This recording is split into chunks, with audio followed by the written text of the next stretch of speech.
New tonight, a man found dead inside an Appleton home was shot several times. Investigators have released surveillance images of those who may have witnessed the shooting. Police were called to the 500 block of West Johnson Street around 5:30 Sunday morning for a welfare check. They found a 47-year-old man dead from multiple gunshot wounds. Investigators say these surveillance photos were taken around the time of the shooting. Several people were reportedly in the basement of the home when the fight broke out and shots were fired. So far, no one has been charged in the crime. Police are asking anyone with information about the people seen in these photos to call Appleton police. Tyler and Jacob Huffhines charged today with multiple felonies. Court records show the brothers traveled to California to buy $300,000 worth of marijuana oil days before their condo was raided in a counterfeit vaping investigation. And the sheriff says more arrests could be coming. Ben Jordan reports. One right after another, the Huffhines brothers make their first appearances in court, not showing much emotion. State of Wisconsin versus Tyler T. Huffhines. A confidential informant told police that Tyler Huffhines was a mastermind behind a THC vaping operation that allegedly started with 100 illegal cartridges and ended with hundreds of thousands. By my calculation, from the product that was removed from the residence would have an approximate street value of $2.2 to $2.5 million. Court documents claim Huffhines was allegedly manufacturing between 4,000 and 5,000 cartridges per day, with 10 employees working out of his Bristol condo. When police raided it, they found 30,000 illegal vape cartridges ready to hit the black market and another 100,000 cartridges ready to be filled with dozens of mason jars filled with liquid THC. The facts are my client got caught with a substantial amount of marijuana. He did not get caught killing somebody. He didn't get caught with harming someone, but that's what they want you to believe. Prosecutors say Jacob Huffhines was a part of the operation on a smaller scale. He allegedly traveled to California with his brother on Labor Day weekend with $300,000 to buy more marijuana oil. Sheriff David Best says they're still trying to determine where these products went. He wasn't just selling one or two on the street. He was selling in bulk numbers to people or businesses, whoever it was going to. So that's one of the things we're tracking down. That's Ben Jordan reporting. The CDC is still trying to figure out why the vapors were going to the hospital with lung issues. There are now 380 confirmed cases in the U.S. This week, a state trooper will be on patrol from the sky. The pilot will be watching for reckless driving and speeding on I-41 in Winnebago County. Then on Friday, another pilot will be watching I-43 in Brown County. The state patrol says this enforcement gives them a different view that can make a real difference. They're able to kind of pick out which cars are going obviously faster than the other ones, to kind of pick out sometimes the worst violations. Troopers tell us that on average about 40 people are pulled over during each of these 4-hour shifts. A new problem for police around the Wisconsin Dells. More people are accidentally calling 911 from the amusement parks. The Sauk County Sheriff's Office says pocket dials are up 100% over the last 5 years, and each time they have to treat it like it's the real thing. One call serious.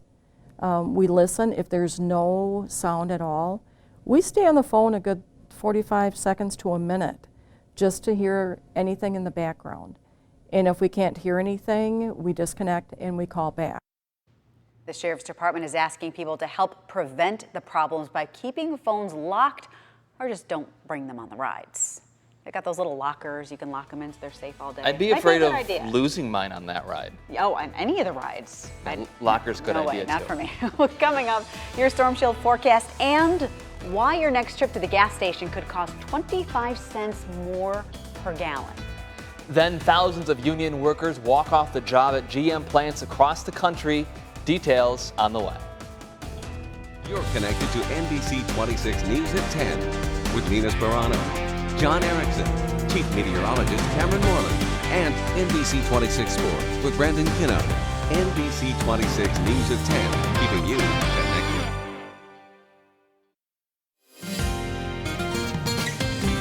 And now, your Storm Shield forecast with NBC 26 Chief Meteorologist Cameron Moreland.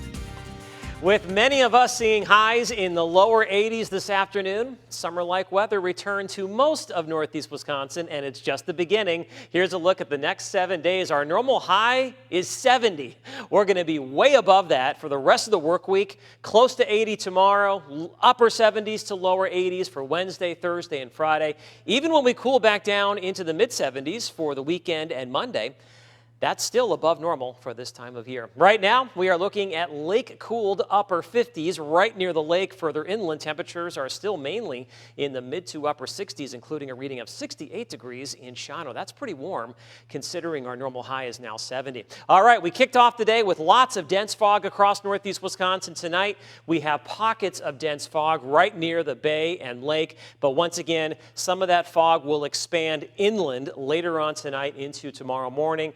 But the fog is going to burn off much quicker tomorrow compared to what we saw today. Storm Shield radar shows quiet conditions across the area tonight. Really nothing going on. We've got high pressure in control of our weather, and this area of high pressure will continue to dominate Wisconsin's weather here for the next couple of days. With the clockwise flow around it, you can see southerly winds developing to our west, and those southerly winds making it feel like the middle of July today across much of the country. 87 degrees in Minneapolis, 84 in International Falls. The high was 89 degrees in Des Moines, and this heat is moving east. High temperatures have been at or above normal for the last 4 days, and that stretch of warm weather is going to continue. You can see tomorrow, away from Lake Michigan, temperatures will be in the upper 70s to lower 80s. Southeast winds and some lingering low clouds and or fog will keep temperatures quite a bit cooler along the shoreline of Lake Michigan. And the same can be expected on Wednesday as well. 60s near the lake. Further inland, temperatures will be in the lower to mid 80s. Besides the fog, not a whole lot going on. Any fog tomorrow morning will quickly burn off away from the lake. It could linger near the shoreline of Lake Michigan for most of the day. That is certainly possible. Inland, though, lots of sunshine. We'll have fair skies tomorrow night. Lots of sunshine as we move into Wednesday morning, but our next weather maker will be approaching. We'll have dry weather on Wednesday, but as this front slowly works east into Wisconsin on Thursday and Friday, our chances for showers and thunderstorms will start to go back up again. So tonight, look for fair skies with areas of dense fog, especially near the bay and lake. Overnight lows mainly in the upper 50s to lower 60s. Tomorrow, some morning fog and clouds, but unlike today, the low clouds, the fog will burn off much quicker. Today, in some cases, it lingered until 1 or 2 o'clock in the afternoon inland. We'll see lots of hazy sunshine as we move through the afternoon. My 3-degree guarantee for tomorrow is 80. If we can hit that high within 3 degrees, we'll donate $100 to Project Backpack, and we did that on Saturday. I forecast 73. The actual high temperature was 73 degrees. On Wednesday, sun and clouds. Look for a high of 82. Chance for some scattered showers and thunderstorms both Thursday and Friday as that front gets closer, especially during the morning. Highs will be in the 80s both days. A little bit cooler near the lake, and then a better chance of showers and thunderstorms on Saturday as the actual system moves across the state. We'll see some cooler weather with more clouds. Hopefully all the rain's out of here by kickoff on Sunday, and then look at that Monday, the first day of fall in the Northern Hemisphere as far as the calendar is concerned. Astronomical fall begins. Feels like summer, getting into fall, and then Christmas.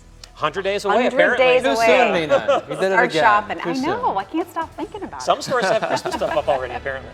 It's true. Well, coming up next at 10, trading car seats for gift cards. We'll tell you how you can cash in. And why we could be paying more for gas soon. Stay with us here on NBC 26. An attack on the world's largest oil field is expected to send gas prices higher. These fires in Saudi Arabia started from a weekend drone attack. President Trump says Iran is to blame. The damage is so extensive, it can be seen from space. Half a world away back at home, we're about to feel the impact potentially at the gas pump. Industry experts predict we'll be paying as much as 25 cents more per gallon in the coming days. One analyst thinks we'll start noticing it by the middle of the week, and it could last, that analyst believes, for weeks or even months. From gas to the vehicles that we put gas in, General Motors plants have gone silent across the country, while outside the factories, the sound of picketing union workers is getting louder. Jay Gray has a closer look on now at the high-stakes standoff. It started to form overnight, and the dividing line between auto workers and General Motors is now growing louder. We are the union! Mighty, mighty union! Mighty, mighty union! And longer across the country. Long as it takes. Long as it takes for us to get a good agreement. 46,000 union workers walking off the job at 31 GM plants across the country. Angry there's been no good faith offer from the automaker after they say they helped move the company from bankruptcy in 2008 to more than $11 billion in profits last year. We are standing up for our share of the profits. GM has shared details of its offer publicly. We believe that we presented a strong offer to the UAW. Promising $7 billion in investments, more than 5,400 jobs, and wage or lump sum increases in all 4 years of the proposed deal. As the negotiations continue, so does a federal investigation into the UAW. The Justice Department accusing current and former leaders of embezzling hundreds of thousands of dollars from the union. Those things, they have not distracted us on our team whatsoever. The last UAW strike in 2007 cost GM an estimated $300 million a day. Jay Gray, NBC News. September is National Baby Safety Month, and Walmart is using the opportunity to collect old and outgrown car seats. Starting today, customers can trade in their car seats that their child has outgrown for a $30 Walmart gift card. The store is partnering with recycling business TerraCycle to help keep car seats out of landfills. The deal runs through September 30th and limited to 2 car seats per household. Still ahead, the Packers defense is leading the way.